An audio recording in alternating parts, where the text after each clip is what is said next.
So, may grace be in our heads and in our thinking. May grace be in our eyes and in our seeing. May grace be in our ears and in our hearing. May grace be in my mouth and in my speaking. May grace be in our hearts and in our understanding. And may grace be at our ends and at our departing. And may we come to know who we truly are, and may all creation benefit from what we do here today. And because of what we do here, may we grow in patience, tolerance, kindness, and love. And no matter who you are, no matter where you are in your spiritual journey, you are celebrated here. So, if you do go to the Ordinary Life webpage or check on your email, which you will get on Tuesday if you're not signed up, you'll have a form, a place where you can click and you'll be taken to this form. And that's how you'll get on the newsletter that Sean was talking about. And we're trying to build that newsletter for events just like the ones that you hear announced in here, but when you're not here, you don't know about those. And if also we need to get the word out about something urgent that happens, that's the way that we would like to be able to do that. So if you would do that, that would help. And Pam Kennedy is the one, she attends on Ordinary Life Online. It brought to my attention this conference that Sean mentioned. I said they would accept your reservation. I'm not sure about that. But Compassionate Houston is one of the best organizations in Houston.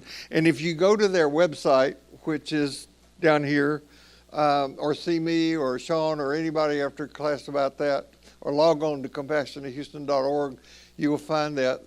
Compassionate Houston is an outgrowth of the Charter for Compassion that was begun by Karen Armstrong, the church historian that I mentioned to you before. So sign up for that.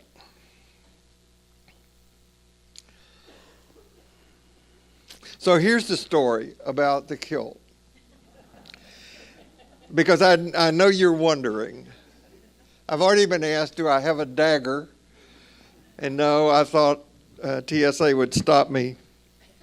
So there was a wedding here last night, which was maybe the best wedding I have attended in forever. The music was just over the top. And the groom and many of the groomsmen and many of the men in the attended were wearing kilts. And the father of the bride asked me, knowing that I had a kilt, if I would wear one to the wedding. And so I put it on, and we just stayed out and partied all night. And this is... I just decided that since I don't wear it very often, I would wear it today. The clan is McNeil on my father's side. So that's it. And they're really hard to put on. Yeah. So I had to take a lesson. So I'm calling today's teaching A Lighthouse of Love in a Stormy World. And I'm basing it on one line from the narratives we have about Jesus and his teaching being called Good News. I'm going to say three things about Jesus and his teachings and hopefully relate those to how we can live, enhance meaning in our own lives, and create places of hope and love in this world. That's my goal for this class and the class in summary. So if you want to take a nap, somebody will wake you up when it's time to get the money. So I had this question this week. I wondered, does anybody ever undertake anything without hope playing some part in what we undertake?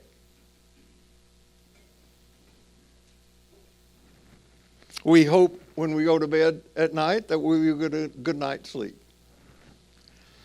And if we do, or if we don't, when we get out of bed in the morning, we hope to have a good day. This past Monday, the 49.9% of those who voted for and elected Donald Trump hope that he fulfills all the promises that he made. The 48.4% of those who did not vote for him hope that he does not. I hope this talk goes well. I hope that my goal in teaching to communicate religious and spiritual information is both interesting and relevant and transformative, and that it's successful. Although how you measure that, I've never been quite sure. This afternoon, football fans will be hoping that the Washington Commanders win. Some will be pulling for the Philadelphia Eagles. Then later today, some will hope the Buffalo Bills win, and then some will hope the Kansas City Chiefs do. For the past good while, I've been studying to prepare for these times together, and I've wondered, what did Jesus hope for? It's very clear that he knew from the beginning that what he hoped to bring about was going to be troublesome. Enough so to end up his being executed for what he was trying to accomplish. Were his hopes realized? One extremely scholarly book I have been reading to get some insight into Jesus' context as a Jew and as a Jewish mystic, the author says that what Jesus hoped for was the kingdom of God on earth. But what he got was the church.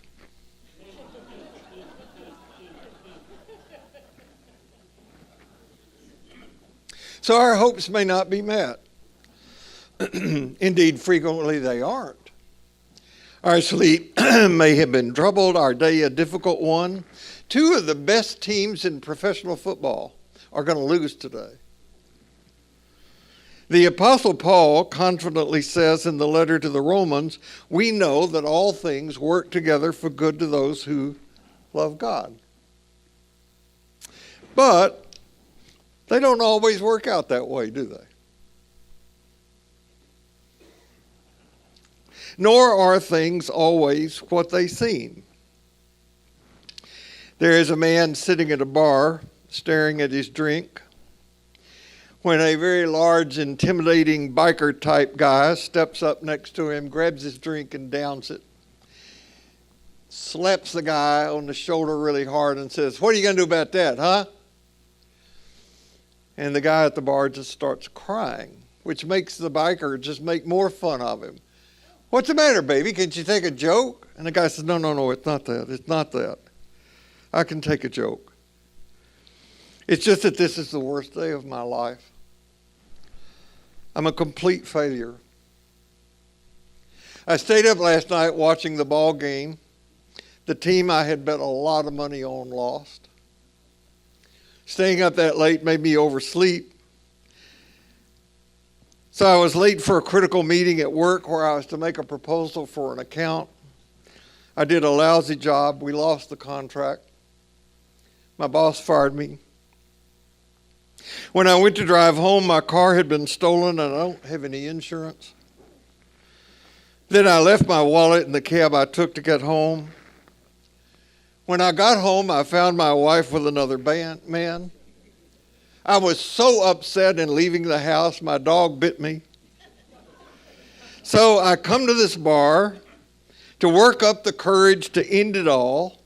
And now you have stolen my drink with the only dose of cyanide that I had.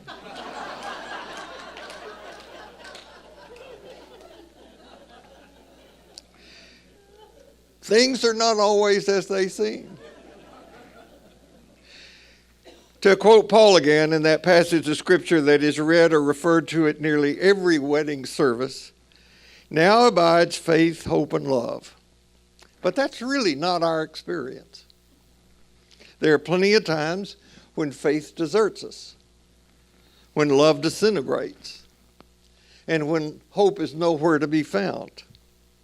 Now, unless you are white and somewhat privileged, you live a life relegated to the underside. Most people, the majority of people on this earth live in situations that are apparently faithless, hopeless, and loveless. Now, if you doubt that, go live for a while in Gaza. Evil prevails there. There are plenty of places on this globe where oppression, abuse, and violence are more the norm. And more so when perpetrated by those who profess to be Christians. They seem to be more that than the love, peace, joy, and hope that's promised at the beginning of the undertaking following the wayless way. And yet, here is our earliest narrative of Jesus that begins, "This is the book of the good news that Jesus of Nazareth proclaimed." So, I'm calling this time today a lighthouse of love in a stormy world. I've spent, and I'm spending a significant amount of time outside of here still trying to understand and learn about the latest scholarship about Jesus. And there's more and more all the time. And it's brilliant. And I'm sorry that it's not being made available in more places. And one of the things that I'm learning is that Jesus was a very underrated man. And what I mean by that, among other things, is that so much attention has been paid to Jesus as a divine person that his humanity has been almost entirely overlooked. And what I believe for myself is that one of the reasons Jesus is so important is that he shows us what a life full of God looks like.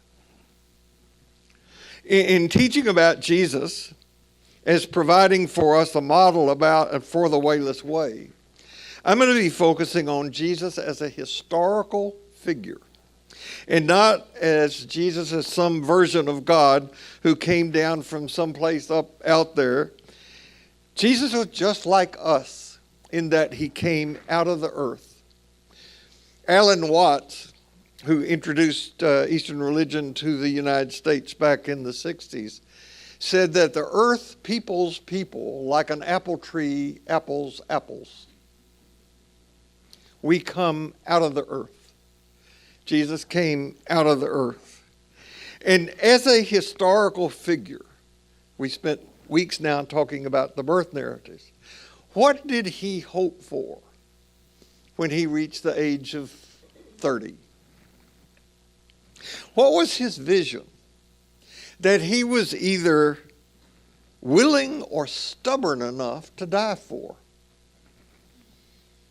Now, I promise you that the historical Jesus never had the thought, God, my Father, sent me here to die for you so that if you believe this, you can go to heaven when you die. The historical Jesus never had that thought.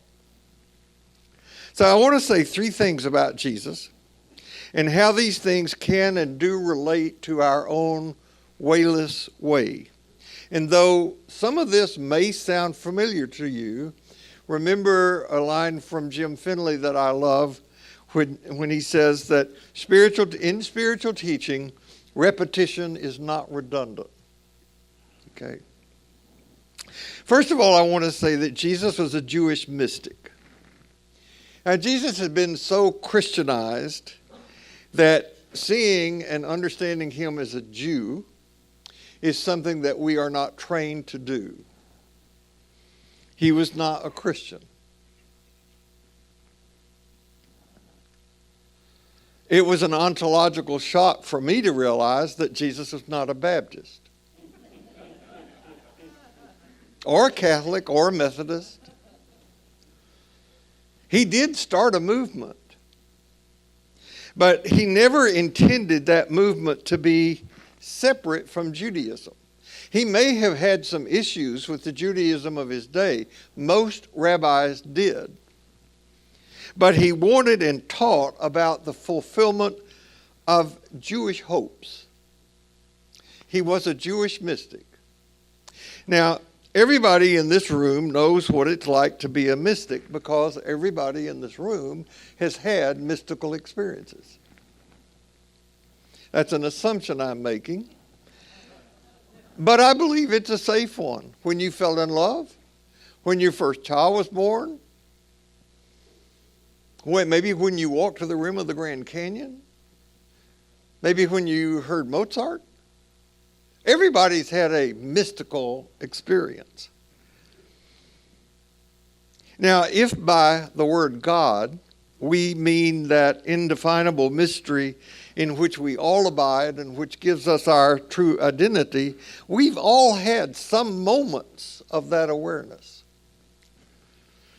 And mystics are people for whom this sacred mystery experience is an experiential, ongoing reality. You're a mystic. Your life, your being are holy and sacred. Now, as you likely know, it's my belief that although all religions are socially constructed, I find that they are not only inevitable in every tribal unit.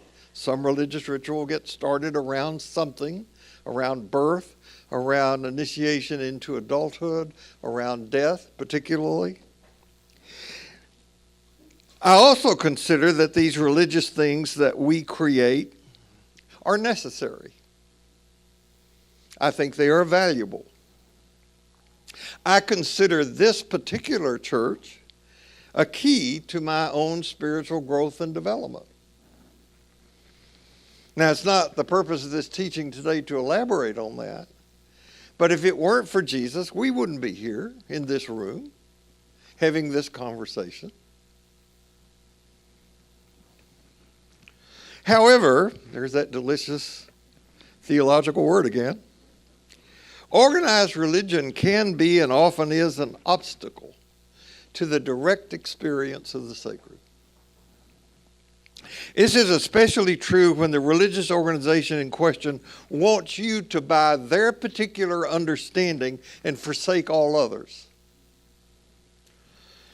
So on the wayless way, one of the things that one learns and experiences is that there are no differences. Now, I did not just say all religions are the same. They are not.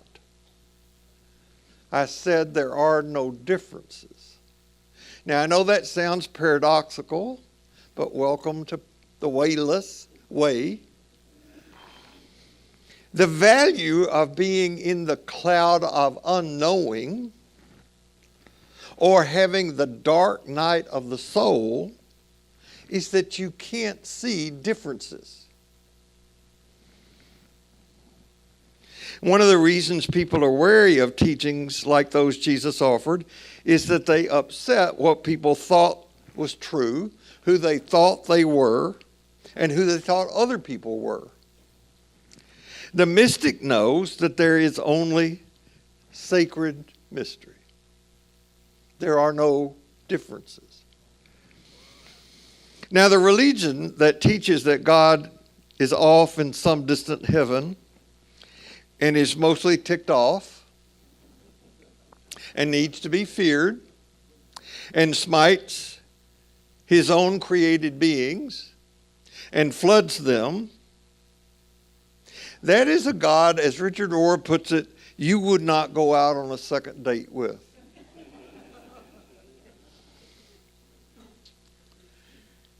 But Jesus in the Gospel of Thomas says, and I'm paraphrasing here, if you split a piece of wood, there I am. If you lift a rock, there I am. So I'm calling this the wayless way because there is no way to get to where you already are. Just kind of let that sink in. There is a way to become aware of where you already are, but there's no place to get to.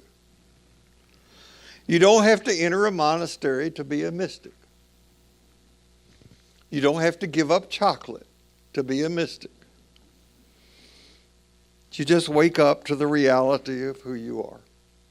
Now, one of the reasons that I'm reluctant to put the label Christian on myself in public is a fear of being associated with what the public face of Christianity is becoming in this country, where many people are coming to believe that being a Christian is to have the nutty belief that the Bible is to be taken literally, and that it is the Christian thing to do to hate or marginalize gays, trans, and immigrants.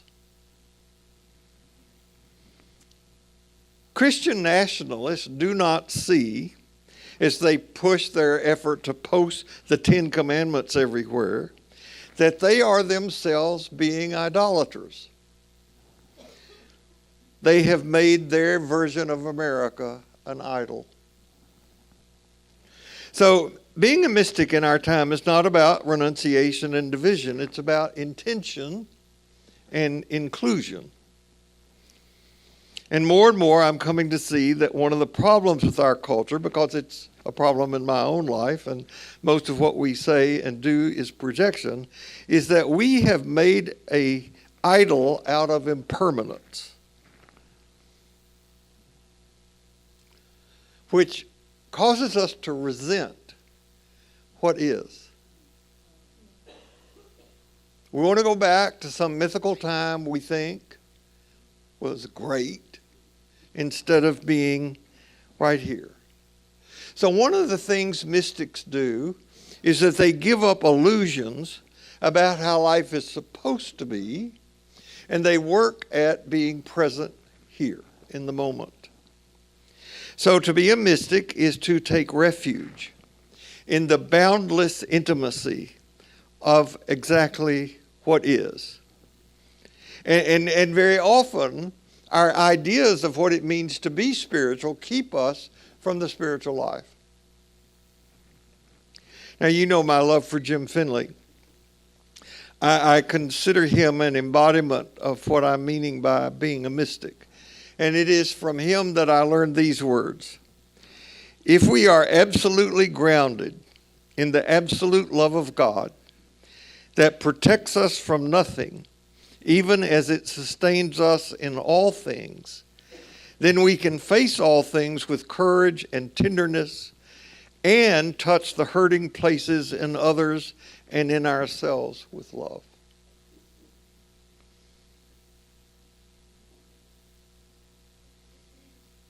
That's worth writing down. It'll be on the summary that goes out. Those are great words from Jim Finley. God protects us from nothing, but sustains us in everything. And a model that we have for that is Jesus. So that a second thing I would say about Jesus is that he is a teacher. Now, not just any kind of teacher, he's a wisdom teacher. A teacher of wisdom. And the wisdom that Jesus teaches, he drew from his own Jewish tradition, especially the prophetic tradition, and from a renewed understanding of what the Jews meant by the law. And you remember that I've said earlier that the Jews didn't have an article of faith or a creed, they had laws. So Jesus would never be asked, what should I believe, or what do you believe? The questions put to Jesus were all about, what's the law say? What's the great law? And he was accused of not keeping the law. So when asked what the greatest law was, Jesus said to love God with all your heart, soul, mind, strength. And the second is like to it, love your neighbor as yourself. That's the Jesus creed, if you want one. So Jesus scholar Marcus Borg says that there are at least 4 things that set the teaching of Jesus apart from others. First, it was a teaching that led beyond the conventional tradition. It was led beyond convention. Second, it was, to use a phrase from Robert Frost's poem, the road less traveled. Or to refer back to our theme, it is the wayless way. Third, it was a narrow way, one that few would choose. And fourth, what Jesus taught was a subversive and alternate wisdom. Now, Sarah Grant the Scottish theologian, she was from Scotland, wrote the line that's been foundational for this theme. Jesus didn't walk it because it's the way because Jesus walked it. I mean, it's not the way because Jesus walked it. Jesus walked it because it's the way, a way to be. Now, here's the thing about this, as you see here. Nobody comes to church to hear this kind of teaching. We come to be comforted. Especially in these dark, stormy times, we come to be consoled. Everything's going to be okay. Unless you are training for a marathon, which is over last Sunday, nobody wants to be challenged, really. So I go to my spiritual director and I complain that a person very near to me has been diagnosed with a terminal illness. And I want her to say, "Oh, you poor baby. Come here, let me hug you. It'll be okay." But what she says is, "So what are you going to do about it?" Now, I don't mean to imply that this relationship is without compassion and caring. I know that it is full of that. I experience it. But the healing that we most need doesn't start there. It starts with our hearing truths that we would probably prefer not to hear. This is your situation. Which brings me to the third thing to say about the Jesus from whom we will be hearing or attempting to hear, and that is that he was a social prophet. He took the Hebrew prophets as his guide, and the Hebrew prophets were these God-intoxicated people who looked like idiots at the time, who protested the domination system of their time. So as Jesus saw it, the religious establishment of his time had been co-opted in such a way that it legitimized the politics of oppression of his day. Now, if you find any parallels between what I'm saying and our current government, please feel free. Jesus was a radical, open critic of the system. And it was for that he was executed. Now, there's still debate among scholars about that. Scholars, some say that Jesus was executed by Jews having the energy to execute him because he talked about the destruction of the temple, which for them was where God lived. And other scholars say he was executed because he was an upstart threat to the Roman government that was in power at the time, and they didn't want trouble in Jerusalem at Passover. Maybe a combination of those. So using Jesus as a model for constructing our understanding of the wayless way would be these three things, and finding out how to put these three things into action in our lives. What would that mean for us today? Well, for one thing, it would not be about believing stuff. A lot of people think that being Christian is about believing something now so that later you will be safe. Jesus was all about the transformation of one's personal relationship to God in the present moment, and he achieved that by getting people to change the way they saw themselves. And we get to that more when we get to some of the miracle stories about Jesus and some of the other teaching stories about Jesus. Jesus wanted to get people to change how they saw themselves. You are not limited by who you think you are. You are a child of God. Now live that reality. Now this to me is what spirituality is all about. It is about becoming conscious and intentional about our relationship to sacred mystery. Now, we're already, as I said, in relationship to sacred mystery. The key is to become conscious of that. By the way, the word intentional here is a key word. It's a code word for having a daily spiritual practice. Intention. What is your intent? To refer to Jim Finley again, and this is my paraphrase of what he says, a spiritual practice is whatever you enter into with your whole heart that provides the least resistance for your apprehending and being apprehended by the sacred. One of the great saints in the Christian tradition, Father Lawrence, he did that by washing dishes. Some people do it by walking. Some people do it by counting their breaths and sitting in meditation. There are all sorts of ways that you can provide the least resistance.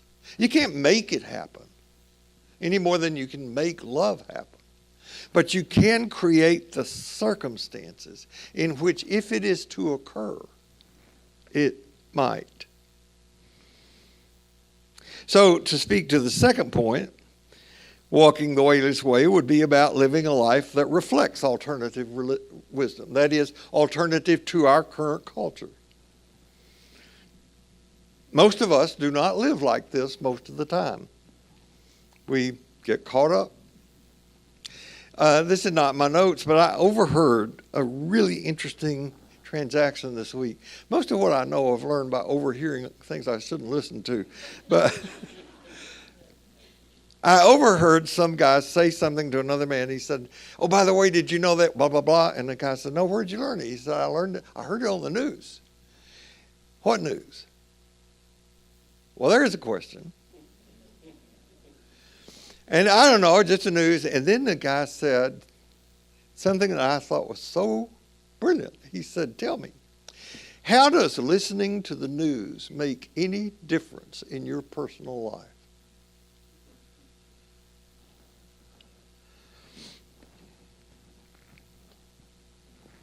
That's a great question. Today is the feast day of St. Paul, a day highly celebrated by this church, St. Paul's. And now most of you know the story of St. Paul. Before he was Paul, he was Saul, who as a Jewish zealot went about persecuting, even killing other Jews because he didn't like them following Jesus. So you know the story. He was on his road to Damascus, and he was struck blind.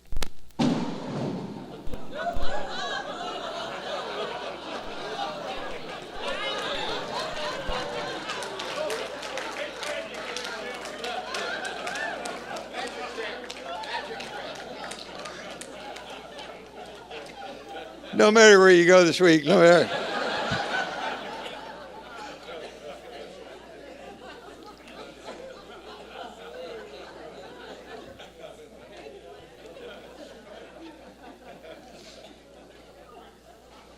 Everybody okay? Oh, Lord.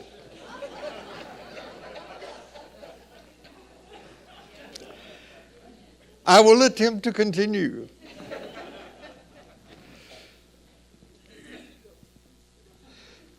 It was on the road to Damascus that Paul was struck blind. Now, here's a paradox in this story. It was only when he was blind that Paul was able to see. So we adopt the beliefs and values of the tribe in which we live, which blinds us to what is true. Conventional wisdom tells us what is true, what to believe, how to live. And there's not a one of us here, myself included, who's not affected by this conventional wisdom's 3 A's: appearance, affluence, and achievement. These are the values that drive, especially the first half of life. And being driven by these things, we can become blind to so much. And so Jesus' teachings invite us out of this kind of life into another kind of life altogether. Or to put it in Jesus' language, it means dying to one way of life and being raised to walk in another. And the two main outcomes of this, taking Jesus seriously, are a passion for justice and for wisdom. Which brings me to this practice of justice thing. Not about criminal justice, but it's about justice aimed at the unnecessary human suffering that's caused on this planet by systemic injustice.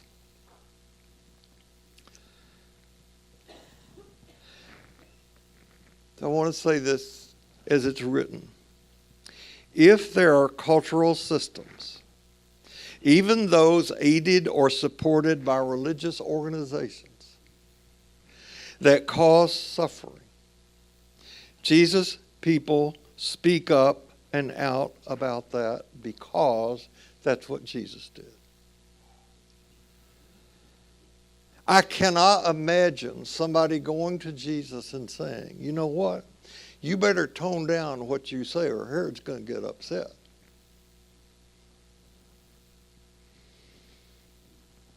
Or Herod's supporters. Now, unless you have been living under a rock,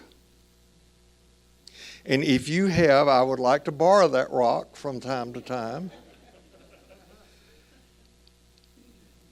You likely know of the Episcopal bishop who spoke out in a sermon to our newly elected president for mercy and justice. Now, I'm not going to say what she said or what his response was. You can look that up.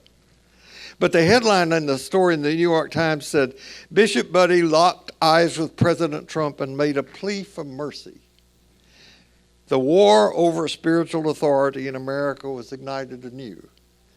Now, for people who follow the wayless way guided by Jesus, spiritual authority resides with Jesus. It's just that simple. Through history, elites of every society have engaged in economic exploitation and destructive impoverishment for their own self-interest. And we've done this by political oppression.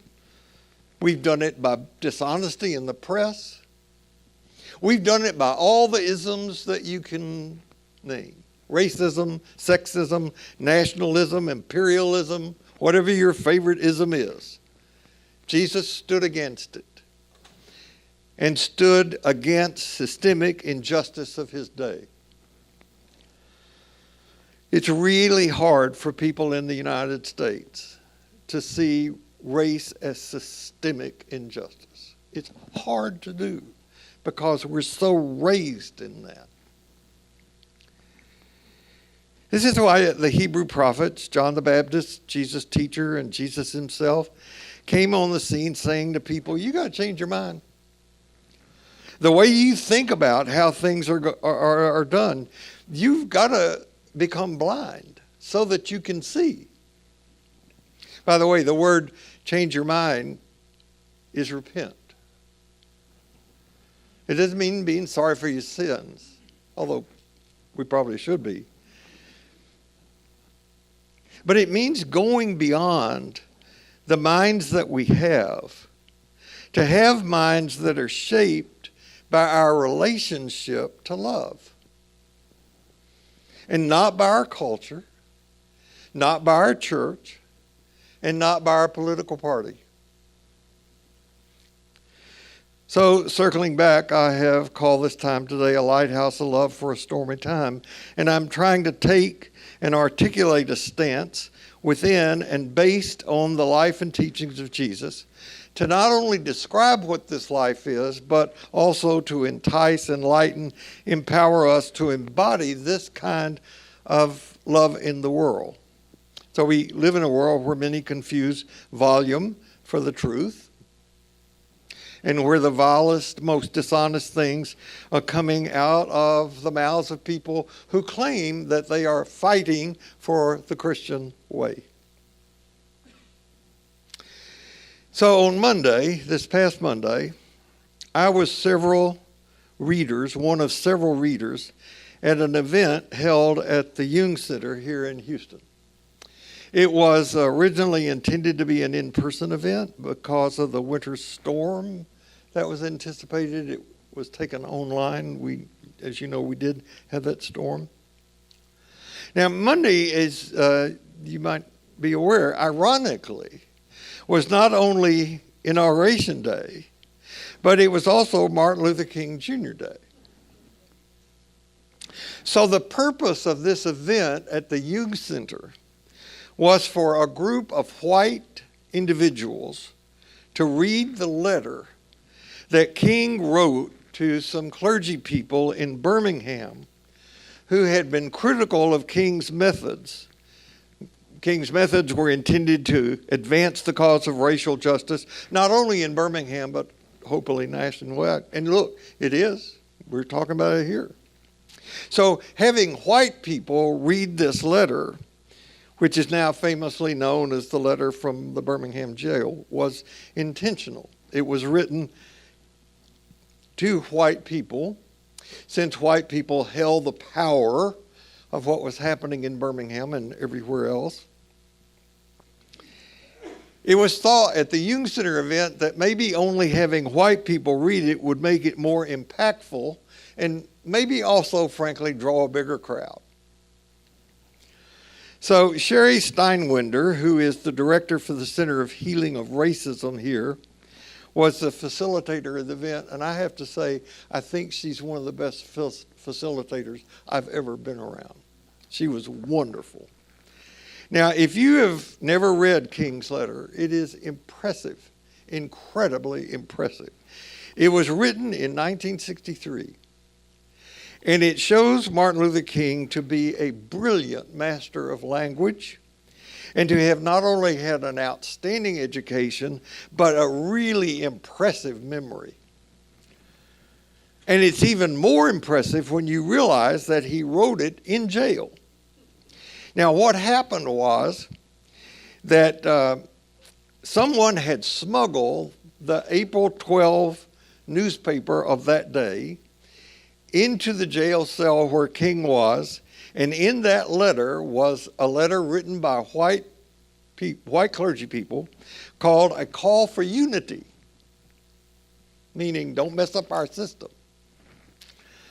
Now, this call for unity was full of something that anybody who was involved in racial justice issues after 1955, which I was in that group, we heard so much. You just got to be patient. Just wait. Everything's going to be all right. Don't cause trouble. You'll get better off with honey than you will with vinegar. All those lines. We heard all those lines. So this provoked King to make a response. And he didn't have any paper. He had that newspaper and he had a pencil. So he started writing his response on the margins of the newspaper that he had been given. It is a long letter. I hope you read it. He continued writing on scraps of paper that a friendly black trustee had given him, and eventually his attorney gave him a legal pad where he continued to write. And in part, what King says in this letter is that people have a moral responsibility to break unjust laws and to take direct action rather than waiting forever for justice simply to happen. As I said, it's a long letter. It's worth your time. It was first published in the Christian Century. I mentioned that publication in here a couple of weeks ago. That was in 1963. The Christian Century was the first publication to publish the letter in its entirety. I've read that letter numerous times. Like in reading any great writing, you learn something every time you read it differently. I think it's been described as one of the most important political documents ever penned by a political prisoner.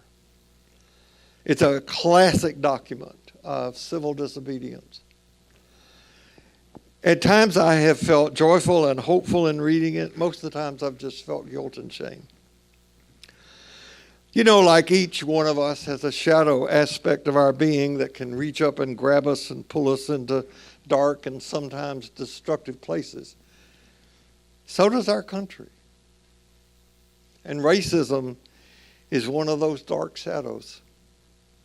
It resides in this country's collective unconscious, and it's mixed with a lot of white male violence.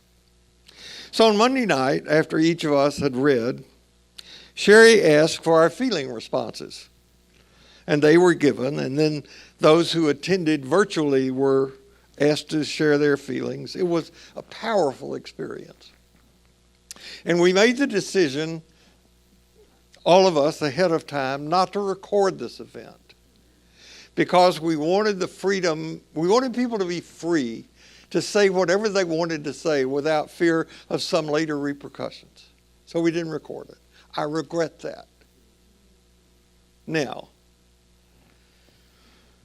some of the people who responded were in tears. Some of the younger ones, younger mostly, were ready to go out and conquer the world.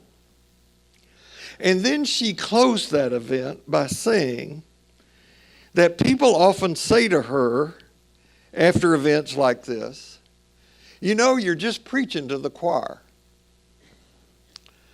I would pay money to have her response. It's something I have felt in here very often about my own teaching. And I've heard from some of you. Some of you very positively have come up and said, man, I wish so-and-so had been here to hear what you had to say today. And others have expressed negative feelings. You know, what you're saying is just going to alienate people. They're not going to come back. You're just preaching to the choir. One Sunday after I preached here at St. Paul's, a woman left the 11 o'clock service, and she shook my hand and she said it was a great sermon. Everything you said applied to someone I know.